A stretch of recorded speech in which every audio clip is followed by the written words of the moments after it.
So this talk is based on one that Chuck Rhodes actually gave at a previous workshop of ours in Salt Lake City a year and a half ago, with Rob and Kelly Elder making substantial contributions, and I put my name on there because I altered it, hopefully not beyond recognition to the folks who generated most of the work. And if Rob is on here, I apologize for any serious omissions that I may do. So I'm just going to cover two things here. Kind of ecosystem responses.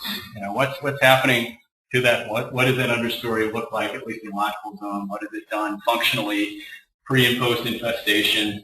Other things about future forest trajectory, changes in water status, the stand scale. So it's going to overlap some with some process level stuff that Eric was talking about. And then get into some of the management issues, different treatment options. There's been a lot of salvage harvesting in the mountain pine beetle zone in logical dominated forest in northern Colorado. And they have, the folks at the research station have been working with the lands folks on multiple districts across the route, Arapahoe and Roosevelt, White River Forest. They kind of, let's mix up our treatment and monitor and see what's happening to different processes and the potential trajectories of those stands. Again, this is where we're really going to be stretching to try to pull lessons and analogies to spruce, but I think there's some things we can think about from this. So again, here's our that conceptual model from Fraser Experimental Forest that we're going to stick with until at least 50 years out and say, okay, that didn't happen. But so, these watershed or runoff responses are regulated by these changes in canopy interception, accumulation, water uptake. We'll get into soil nutrient use after lunch. Complicating factors. All of this. It's a very, even where you have what look like homogeneous lodgepole stands in Grand County, Summit County, and East Slope, you have a lot of variation in topography, geology, some of the same things we've got here in the San Juans, and complex both spatial patterns and temporal patterns, the management history, the disturbance history over time. And so these are going to complicate both our detection and interpretations of any patterns. We have a Mac PC issue. Pulled this up on my Mac yesterday, and it had resized the graphics, so I supersized it. There we go. Okay. But it has the bend. This is just showing something that Eric showed earlier, that when you're monitoring at a tree level transpiration, so water uptake and loss to the atmosphere, this is your beetle infestation. The beetles are hitting the individual tree, and within 10 days, poof, the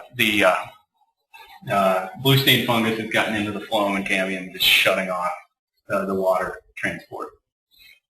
And then at the stand scale, all right, great. This is 4 different watersheds of the Fraser Experimental Forest, and in each of them you have a significant decrease in stand water use pre and post mountain pine beetle. So, the understory is taking up some of the slack. They're not taking up all of the slack. The stand level, I'm sorry, this is just overstory transpiration. So you do have a lot of residual trees, but overstory transpiration decreasing by 20 to 40% post-infestation, with the amount of that change depending on management history.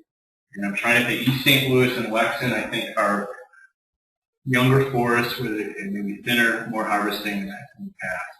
Anyway, significant decrease in transpiration. Didn't move earlier. What's that? Didn't move earlier. Oh, I'm sorry. These are seasonal plots for a given year. So this is over the growing season. This would be post and pre and post infestation. Sorry, I don't know if that got to your question. I think just early. Previously, you said that it would start melting earlier in the year. But it's like that's just timing in the different plots, or? Oh yeah. So this is water use by the trees. So this is going to be controlled by the temperature that's warming up in the spring, and so very little water use in May, and then you get into June. This would be across the month of June, and suddenly you're in your peak water use by the trees. And here is some actual data from spruce beetle infestation. This is work by John Frank, Brent Ewers, and others at the University of Wyoming. This is the Glacier Lakes ecosystem experimental site. All right, in southern Wyoming in the Snowy Range. And they've had significant spruce beetle infestation ramping up more or less the same times as in the San Juan, kind of in two phases, the mid-2000s and then the late 2000s.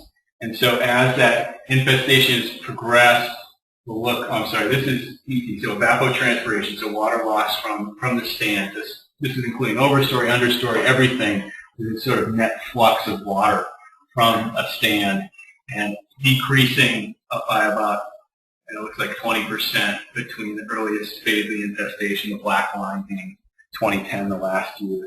And this is just showing net ecosystem exchange. This is the exchange of carbon from the atmosphere, and they're not uptaking, the stand isn't uptaking nearly as much, or producing nearly as much carbon as when all the trees were green 5 years before. So this, by eyeball, the stand scale change in water use looks pretty similar between, with similar magnitude between the lodgepole zone and the spruce zone. But of course, there's a lot of difference in understory and the climate and so forth between those two. Okay, reduction in ET, yeah, that's about 20%. Oh, I didn't know this was animated. Funny what happens when you put a new slideshow. All right, and then reduction in carbon uptake. Okay. All right, great. Oh, lots of arrows. Cool. All right, there was a 1970s pine beetle outbreak in Yellowstone in the lodgepole there, and this is again showing this is annual stem volume increments, and you had a decrease with the infestation, and then at a stand scale, and then here's that growth response of the trees that were released, and so your increment in the surviving trees has shot up tremendously. And so the surviving trees increase growth 2 to 3-fold for 2 decades. So that's, again, taking up that slack in the processes with the loss of the canopy. This is from a couple different forests in northern Colorado, on the Yampa District, on the route, Medicine Bow Route, Colorado State Forest on the other side of North Park, Sulphur District in the lower left on the upper Roosevelt in the Granby area, Parks Ranger District, and somewhere near Steamboat on the route. Maybe it's on the North Park side. In any case, these are all pine-dominated stands. So this is just kind of setting up what the next few graphs I'm going to show you when we get to the treatments. Is 80 to 90% loss of basal area in the pine. Again, these forests have some diversity, not completely monospecific lodgepole. There's some aspen, fir, and spruce. And so you still have 15 to 35% of the stand basal area left. So again, not as severe stand level mortality as we're seeing in many parts of the San Juan. This, okay, it's just to remind me, spruce have significantly more leaf area per unit diameter, so reinforce that point. And the rest of this, my eyes are glazing over, and I'll bet yours are too. So we'll go on. So, okay, this is a really nice snapshot of the overstory growth response, so the residual trees, whether it's host trees, the lodgepole that didn't get hit, at least in the first wave of the spruce beetle or the pine beetle infestation at Fraser Experimental Forest, Engelmann spruce growing with those lodgepole that were not host trees for the pine beetles at least. This is post-harvest release. So this shows you the scope of and the magnitude of post-harvest release associated with thinning experiments at Fraser in the 1950s and 60s. And so you get a bump like this, and growth goes up 20, 50, maybe close to 100% in spruce. Here, post-infestation, these are overstory trees, and they're These were either just under, they were kind of sub-canopy dominant, or otherwise suppressed, and they are really growing fast. And it's unrelated to changes in precipitation. It's not because it got wetter after that first phase of the infestation. Decline in basal area, it does explain some of this response, as you would expect. When you have more decline in basal area, you're going to increase the growing space for the remaining trees. But over a third of the trees are growing significantly faster than since the infestation, and then you've got some super growers that are kind of dragging the average curve way up.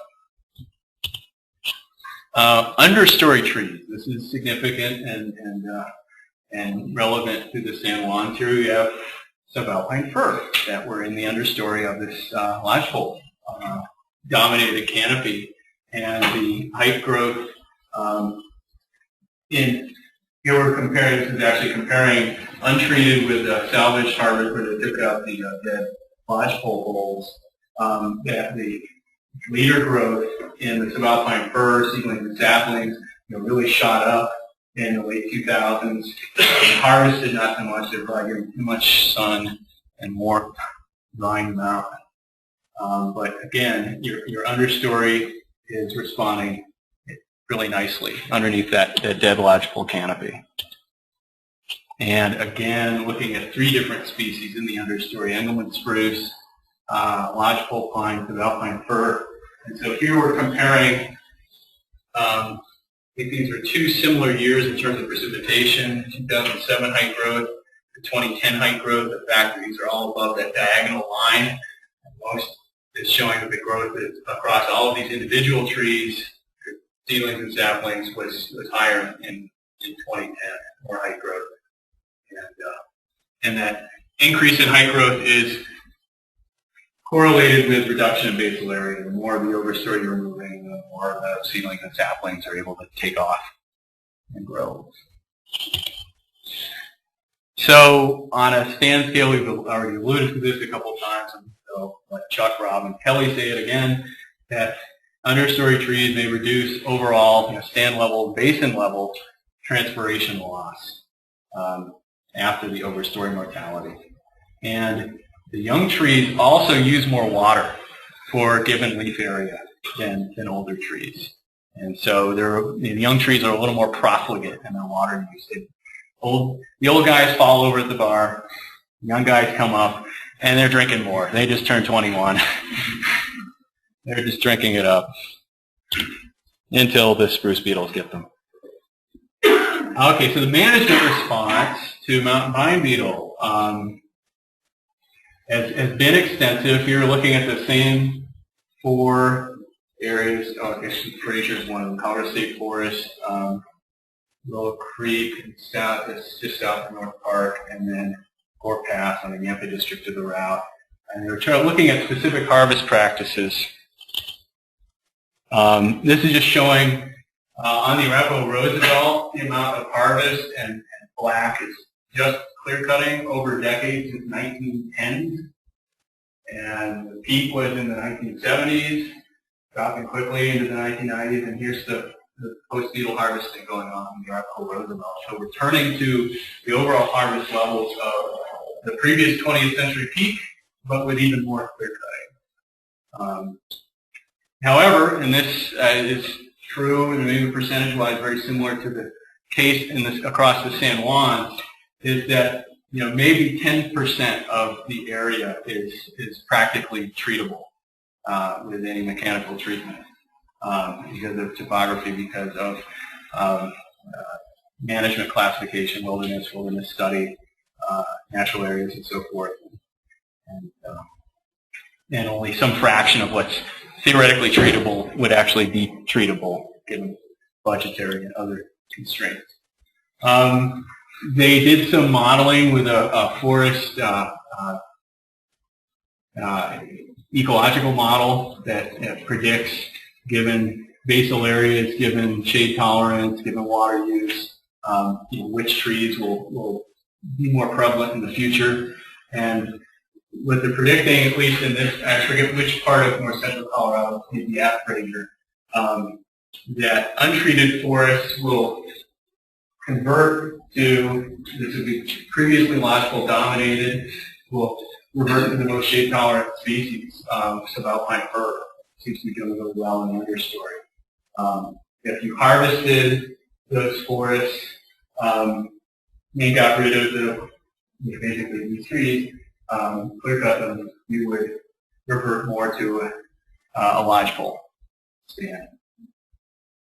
So obviously, just the point here is that salvage harvesting has the potential and the likelihood of really altering the forest trajectory in terms of the future composition and structure.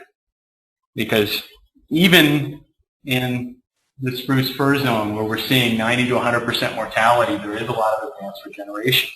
And if you left those alone, that would be the next forest. You take that all out or you damage them, you're going to get a different trajectory. Oh, another diagram that's gone off the rails. Okay. Obviously, different species, you're probably going to get different densities as well. You're going to get different crown fuel complexes, different ladder fuels. And so this was just making the perhaps obvious point, at least to the foresters in the room, that harvesting and affecting the future composition and structure is going to affect your fire risk for decades to a century out.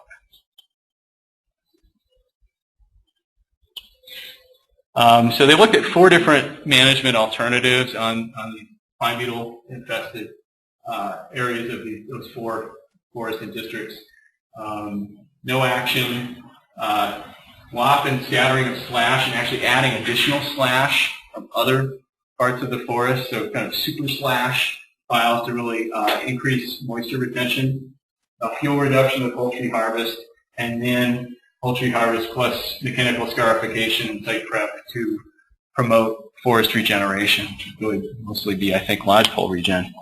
And you find differences, as you would expect, in soil moisture, where you leave the most material on the ground and a lot of scatter. You get the highest soil moisture in the spring, summer, and even into the fall.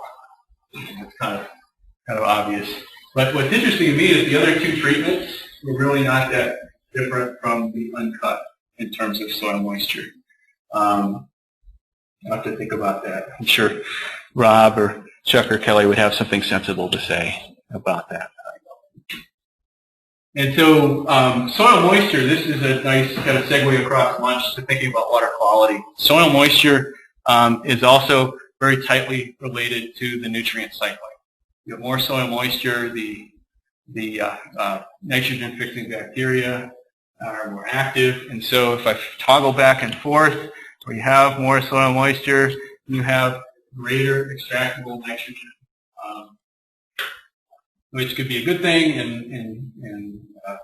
in that the understory can take that up.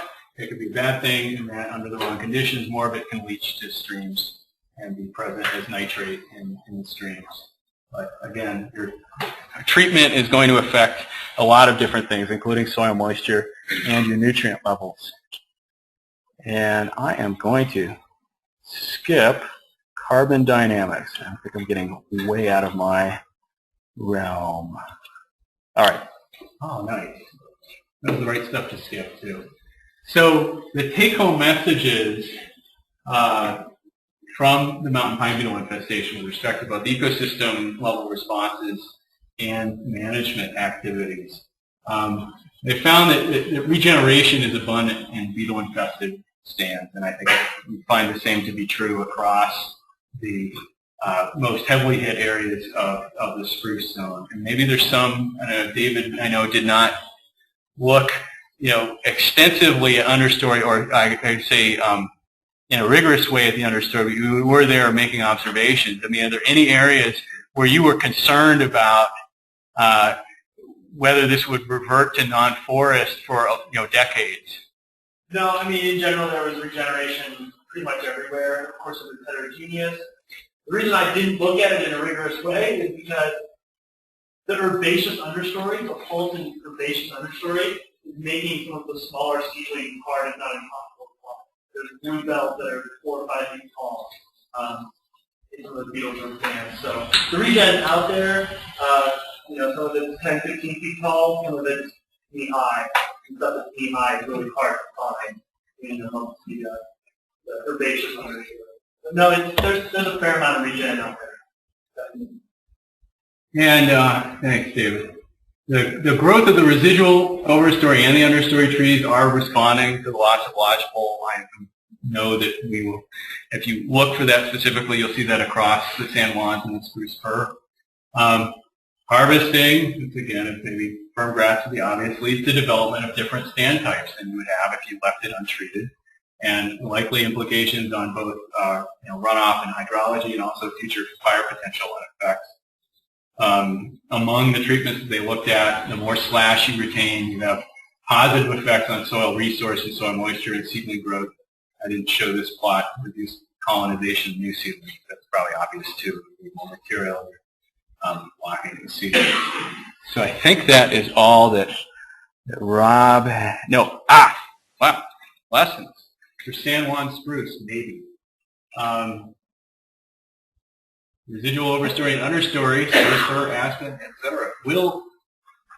Did I write that like a strong statement without a may or other wiggle words? I did. I said will respond to loss of spruce overstory. I think that is true. And take up at least some of the slack in the system, whether we're talking about hydrology or nutrient cycling. The rate of reestablishment of forests will vary with the presence of these surviving trees, which, as David said, is really heterogeneous across the landscape. And harvesting, okay, yeah, obvious. Different outcomes with different treatments to the forest. And that, or you would think it's it. Okay, great. Thanks for your attention as I presented to you as both Jeff and Rob